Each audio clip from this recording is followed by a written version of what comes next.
Oh, right. Today we're going to be doing some stoichiometry, my bad.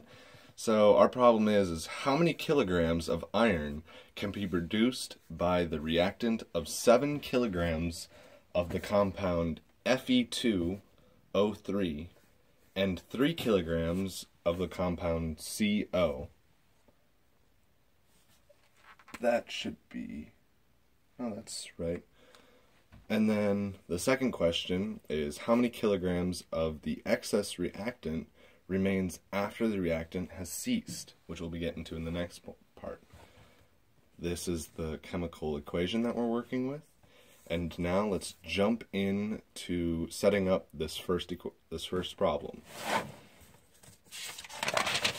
So we actually have it set up for you guys already. So I'm going to give you guys a couple moments to copy it to onto your paper.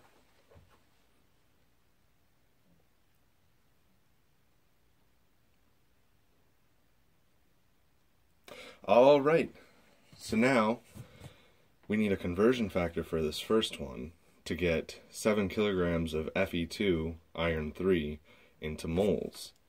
So since we want our outcome to have moles, we put moles on top. And then we have kilograms here, so we're going to put kilograms down here. So now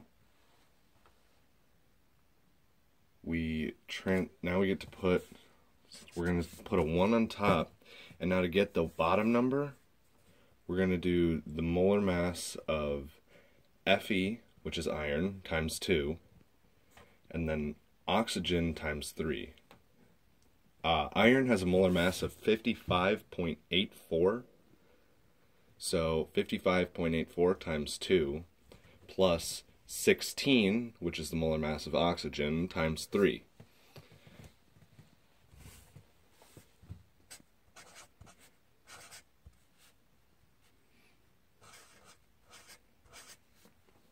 You should end up with about 159.68. So next, we need to get a conversion factor here with the mole ratios from the previous equation, which was Fe2O3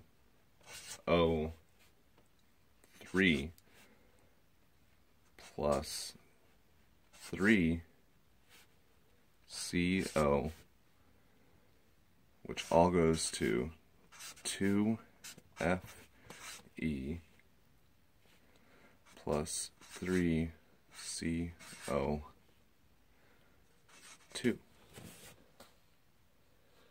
So now, to get the mole ratio, you look at the coefficients in front of each of the things. So we have a 1 here, which is an invisible 1, because you do not need to have a 1 in front of any number as a coefficient. We have a 3 right here, a 2 right here, and a 3 right here. Now, since we're trying to get to iron as our outcome, we look at the coefficient in front of the iron and put that one on top. So we have 2 moles of Fe. Now for the bottom one, we are going to look at what we have over here, which if we look over here, we have that invisible 1 that I drew in so that you guys can see it. So then you'd put a 1 mole of Fe2O3 on the bottom. So now we're going to do some canceling in all of this. So the kilograms are going to cancel out.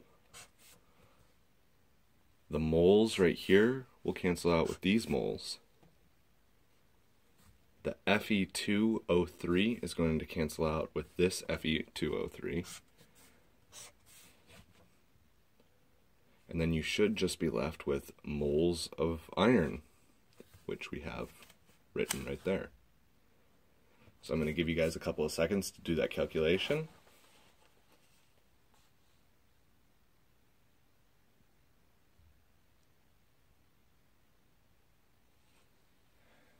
Okay, now you should end up with 0.087 6 0.8. Just round, I just put 5 decimal places just to be safe.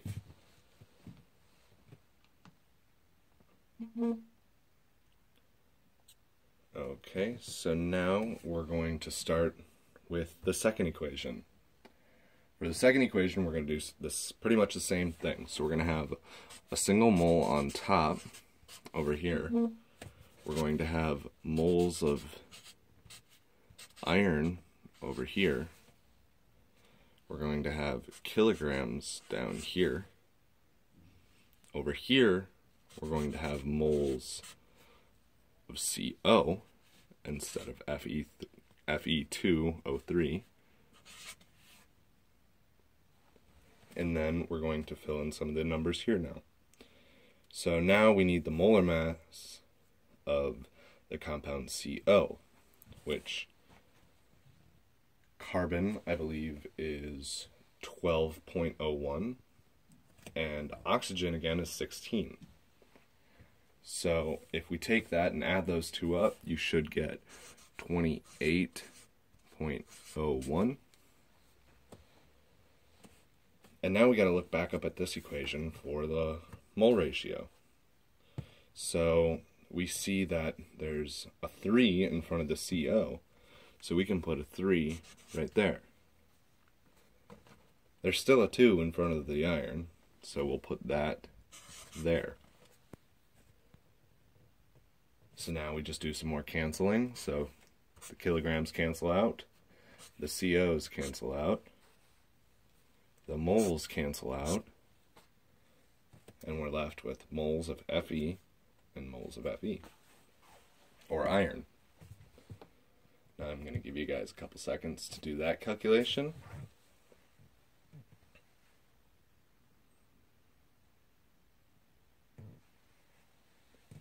And you should end up with 0.714.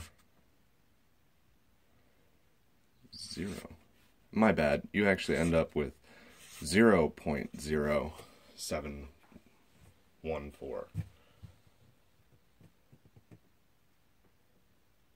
Alright, and that is the end of the first part of this problem.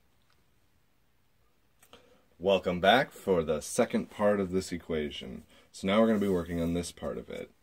So we have how many kilograms of the excess reactant remains after the reactant has ceased for this equation. So now we flip to a new page and we take note of what we did before, which is right here.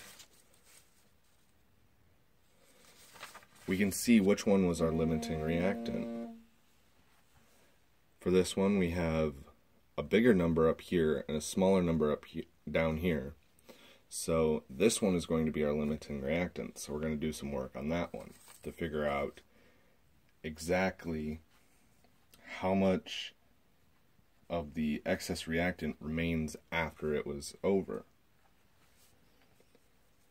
So we're going to take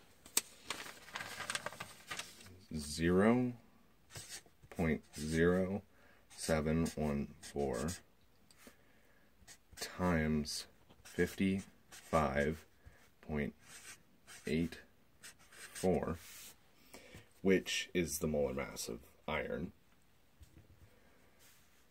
And that will get us to how many kilograms we have of that compound after the reaction is finished. So it comes out to about 3.99 kilograms of iron. Now for the next part of this, we need to look back at this, and we see this here. So we have that number, but we're going to use that number to see how many moles are left after the reaction has ceased. So we're going to take that number and actually multiply it by 2, because we have 2 moles of iron.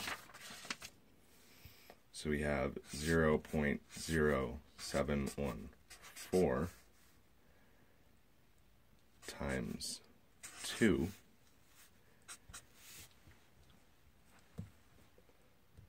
I'm just giving you guys a couple seconds to figure that out.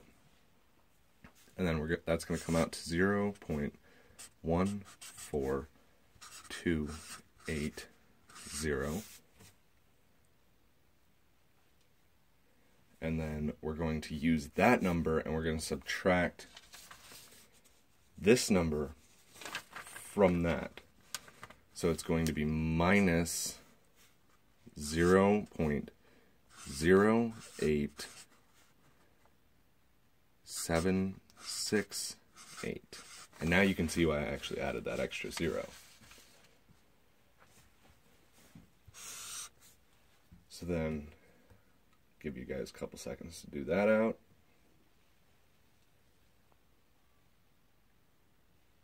And when that's all done, you should end up with 0.05512 moles of the excess reactant.